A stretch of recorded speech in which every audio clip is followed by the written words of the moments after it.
কাজের মেয়ে হালিমা 14 বছরের কাজের মেয়ে হালিমার বিরুদ্ধে 55 লক্ষ টাকা চুরির একটি মিথ্যা অভিযোগে মামলা দায়ের করে। এটা যদি ফেজ দেখে বিচার করে তাহলে আসলে সাধারণ মানুষ কোথায় যাবে? আমার কাছে স্পষ্ট মনে হয়েছে, এবং শুধু না, এই মামলার আগাগোড়া আমি সব জানি। এই মেয়েটা সম্পূর্ণ নির্দোষ, নিরপরাধ। এই মেয়েটা বর্তমানে যে বাসা চুরি হয়েছে তার পাশের বাসা চাকরি করে, পাশের বাসার মালিক আমাকে একটা প্রত্যয়নপত্র দিয়েছে যে এই মেয়েটা সৎ, অনেক ভালো, এই মেয়েটার মধ্যে কোনো অপরাধ নেই। তাহলে যদি মেয়েটা 55 লক্ষ টাকা চুরি করতো তাহলে এই মেয়েটা তো পালিয়ে যেত।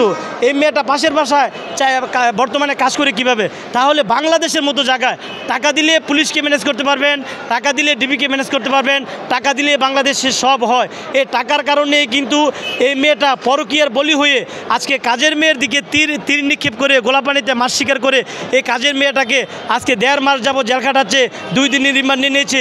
এই যে অকথ্য নির্যাতন, 2 দিন বাসায় ঘুম করে তুলে নিয়ে নির্যাতন করেছে। কাজের মেয়ে কি মানুষ না? সাধারণ মানুষ কি মানুষ না? যার টাকা আছে এই দেশটাকে সে মগের মূল্য মনে করছে, যা ইচ্ছা তাই করছে। কবে স্বাধীনতার 53 বছর পরেও আমরা কি বাংলাদেশটা কি আমাদের বাংলাদেশ হিসেবে ধরতে পারবো না? আজকে 71 সালে 2024 সালে আমরা বারবার রক্ত দিয়েছি, বারবার জীবন দিয়েছি একটি সুন্দর বাংলাদেশের জন্য। কৃষকের, শ্রমিকের, মজুরের সকলের মিলে একটি বাংলাদেশ হবে, বাংলাদেশে ন্যায় বিচার হবে, জাস্টিস হবে, আমরা সকলে মিলে ভালো থাকবো।